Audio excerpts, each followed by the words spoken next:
So Matchroom versus Queensberry 5v5. It's been announced. It's confirmed. By the time this goes out, probably the press conference will have either started or will have already been done. Just depends on when they announce it. But yeah, I can't believe it.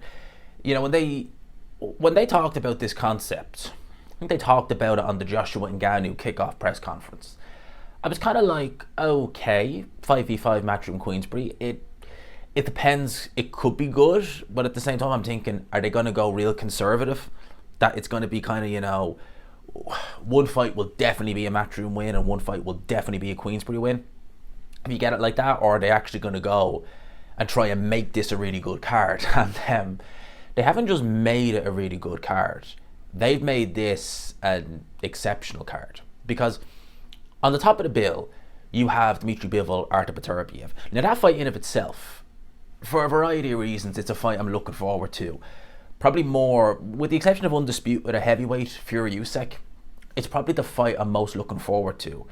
Because I think that style, both guys' styles are just going to gel together amazing. They're both the cream of the crop at light heavyweight. It's a fight that I resigned myself almost that we wouldn't get. Certainly kind of 2022, 2023, I was kind of like, for reasons that are outside both fighters' control. I mean, both fighters wanted it, but for reasons outside their control, it just seemed like this fight was not going to happen. In come the Saudis, and here we are. So it's really good in that sense. And I would have taken a crap undercard. I would have taken an undercard that was, you know, just all right. You know, yeah, it's all right. But you know, the main event is where it's at. Instead, now we have an undercard where every fight, would you argue some might be pay-per-view? I doubt that I doubt like there's only one fight on there that you could say you get away with a pay-per-view. Maybe Wilder Zhang, maybe. But they're certainly all headline acts at any event. Easily. You know? So let's talk about them. So let's start with the heavyweights. So there was obviously going to be heavyweight by two. So there's two heavyweight fights on this. Zhang versus Wilder and Hrgovic versus Dubois. Damn. You know, Zhang versus Wilder, in a way, like, no disrespect, but it's like Joseph Parker's leftovers meeting in the middle. The winner of this fight, bear in mind, both guys are in, Wilder's going on 39 come October, so he's closer to 39 than he is 38. And Zhang, certainly he will be by the time fight night comes around. And Zhang is 40, not sure when his birthday is, but he's definitely, he's in his 40s. So this is last roll of the dice for both guys. It's last chance saloon for both of them. So there's that. I worry because you've got two massive punchers, arguably the two biggest punchers in the heavyweight division. Could that actually mean we have a bad fight, that both guys will be very cautious, particularly Zhang with stamina, or will both guys just go for it? Let's wait and see. The loser of that, it's pretty much game over. The winner, and depending on the nature of the win, let's say Wilder goes in and just blows Zhang out the water, it's a big Deontay Wilder-esque knockout, he's straight back in the conversation for fights against Joshua. He's in the picture, and I'm sure Zhang is as well. If he can't get a Joshua, he can have the rematch with Parker or whoever. So there's that. Hrgovic versus Dubois. You know, if you'd said to me 12 months ago, Hrgovic is going to fight Dubois, who would I have? I'd be like, Hrgovic. I wouldn't even hazard a guess. It'd be just like, oh yeah, you asked me that question, Hrgovic, easy. Not easy, but you know, it's the obvious pick. 12 months later, it's like, that's not an obvious pick now. I'm kind of leaning towards Dubois, almost, because I just look at Hrgovic, it's like, my guy fought Mark Damari, and they had plenty of time to get in a better opponent. And you're like, nah, man. You know, that shows where he's obviously at, where his head's at in terms of that's who I want to be fighting. I know he's not obligated to fight really dangerous fighters because he obviously is mandatory, but surely there has to be a level you can go to where it's like, that's taking the you-know-what. And I think he's done that, whereas Dubois, confidence is up. He came through he had moments. Was it necessarily a mad hard fight against Big Baby Miller, or Big Farmer Miller as we should call him? He had rough moments, but he was in control for a good bit of it. The rough moments he came through, and he was ultimately able to stop Miller. He's riding the crest of a wave now. He seems a lot more confident in himself, and yeah, Don't underestimate what that will do if you have one fighter who is more confident than the other, certainly at this stage in both their careers. Don't underestimate that. So with Daniel Dubois versus Hrgovic, like I said, a year ago I would have said Hrgovic. I wouldn't have even really given it much thought. I would have said Hrgovic. Even prior to Dubois fighting Usyk, I would have said, nah, Hrgovic has this. Now I'm not so sure.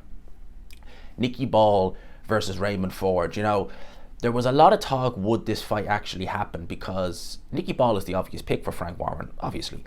But Raymond Ford was talking about moving up in weight. And when a fighter talks about that, like, I'm going to move up in weight, and then decides one last go at that respective weight, you obviously know yourself that the weight is getting harder. You obviously know yourself that you need to go up to that weight above because it's getting too hard.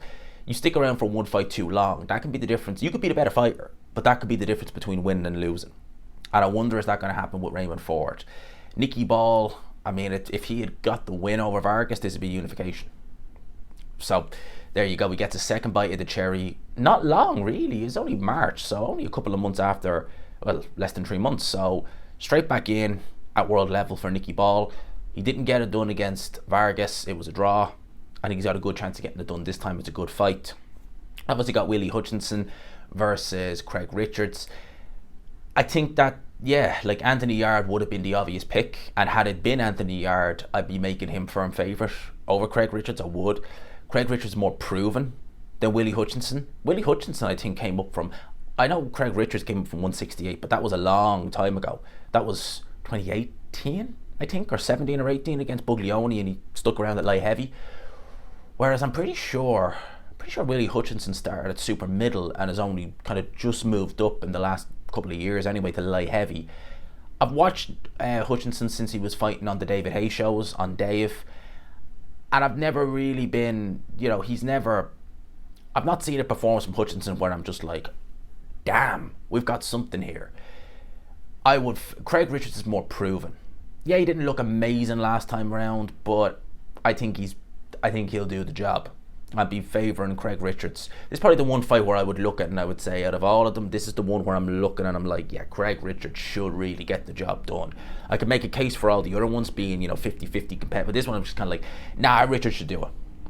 Then finally, the last fight, Hamza Sheeris versus, I was going to say Liam Williams there, no, Hamza Sheeris versus Amo Williams. Oh boy, man, that is going to be, that's going to be cracker.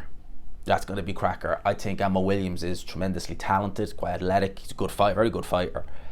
But man, Hamza Sheeris, he is that guy is something else, man. He is intimidating. He's so big. Like, this guy is massive. I don't know how he makes the weight, but he carries a lot of power. He's got a great jab, and yeah, I think that fight might even be that one that actually steals this show.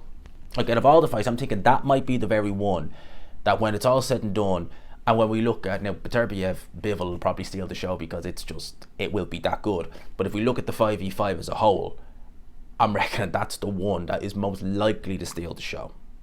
I'm reckoning that's the one that's most likely to steal the show. So, look, I'm happy with the 5v5. My picks might change closer to the time, but I don't know. They're doing a point system. I don't know the ins and outs of it. They might explain it later on today. But I'd be looking at maybe Dubois, so that's Queensberry. Be looking at Wilder, that's Matchroom. I'd be looking at Shearers, that's Queensberry. I'd be looking at Richards, that's Matchroom. And then finally it would all rest on Ball versus Ford, and I would favour Nikki Ball, so that'd be Queensberry. So I'm edging Queensberry ever so slightly in this. But what I like is that they're competitive fights. We look on paper, we say probably Richards versus Hutchinson is the kind of one that we're all going to lean towards Richards, but we don't know. So, yes, I can't wait for this. Kickoff press conferences today, so looking forward to being there. Beterbiev and Bivol are apparently going to be there, so yeah, we'll try and see what we can do. We'll see if we can get some interviews at that, and yeah, it's been a good trip. It's been a good trip. Me and Annie have done a lot of filming together, and there's